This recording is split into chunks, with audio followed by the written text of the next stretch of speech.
course, congratulations are in order. You guys still have another shot at going to the playoffs. But that match ended up being a little bit closer than maybe you guys would have wanted. How was it playing through that one? I mean, we didn't know what to expect in this game.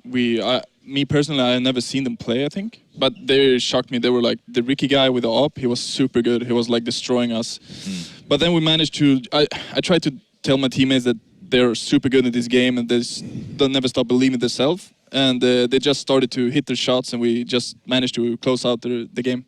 Yeah, Katie, and how did you view that game between Kinguin and Immunity? I was, I think, even more shocked than Michael at that point. I was like, what's going on? But credit to Immunity. They really played well, as you said. Yep. Ricky must be getting a lot of credit for this performance. Yeah. Also, just in general, I actually felt like at some point, Immunity might have been throwing this game because they had a big lead. And on that terrace half, they opened up the A-bomb side. They win the round. The round after that, they only lose because they don't realize that they don't have the bomb and it's dropped in CT spawn. And then from that point till when they do A execute again, like 8 rounds, like where they just do random stuff, rushing into B, these kind of things where they just got destroyed.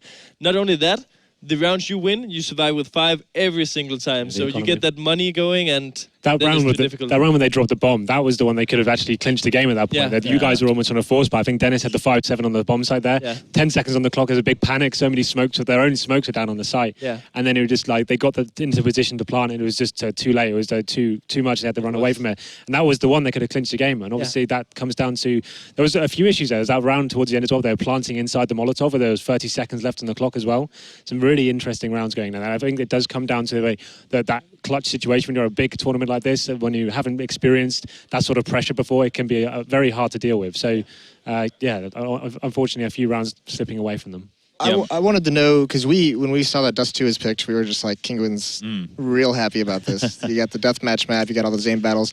Like, what were they doing? Because they like kind of neutralized that for that good stretch where like you guys weren't finding those one-on-ones that normally in Dust 2 are, you'd think for you guys would be a huge advantage. I think they pretty much knew how we were playing on this map. I mean, we might play random, but we were playing kind of like the same structure all over all the games. So I think they just knew how we played. It felt like when we always tried to do something, they always knew it. So as terrorists, we just try to focus on taking some rounds because we know we're super good CTT on that map. And I mean, they were good. I mean, they were super good. It was the op and their team. They were so strong. So you've brought in Legia for this event, right? He's now the in-game leader. Is that correct? Now is he taking over that role? Yeah, kind of. Yeah. So how has he helped when you're in those situations up against the rope?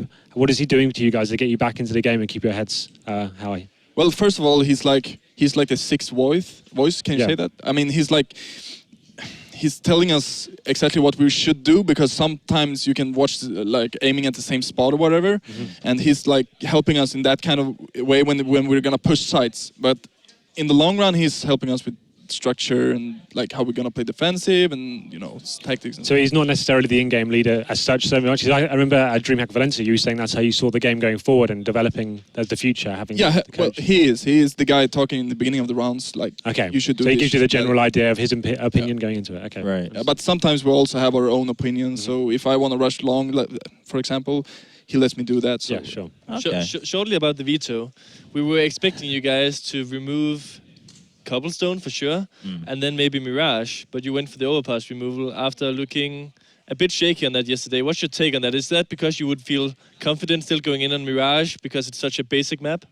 I mean, we have the overpass or Mirage is our the maps that we can play, but we prefer not to play them, and we just try to see, against these guys, we went to hltv.org and just tried to watch what maps they were playing the most and winning the most. That was the only information we got about them. And we tried to think that, okay, let's ban out something that we think they're good at. Okay. Yeah. Cool. All right, yeah, because we had a little bit of a discussion on that going into the match. But at the end of the day, you guys get the win. Of course, we don't want to keep you here too long because you have another match coming up. You do have to go up against Cloud9. Before we jump in there, how are you guys feeling now after that win? I mean, coming in, were you guys like, all right, let's win this and let's take down Cloud9 too? Or is it just take one game at a time? Yeah, take one game at a time. But I mean, Cloud9, they're so good at the moment. They're I don't know how to say, they're like super good. But I mean, we got our revenge from Valencia. They crushed us there with like 16-5 or something. So we got a revenge game, and hopefully we can do something better than we did in Valencia. All right, sounds good. Looking forward to that, of course. Ladies and gentlemen, that match is coming up right now. Group F winners match after this break. Be able to get the bomb plant, and Happy even waiting for the push in. Ballin gets the spray shot anyway. What is... What was that? As he goes in to the bomb site, looking for those shots. The jump shot there onto AKA Maikelele with a second onto Spaz. 2 more players remaining.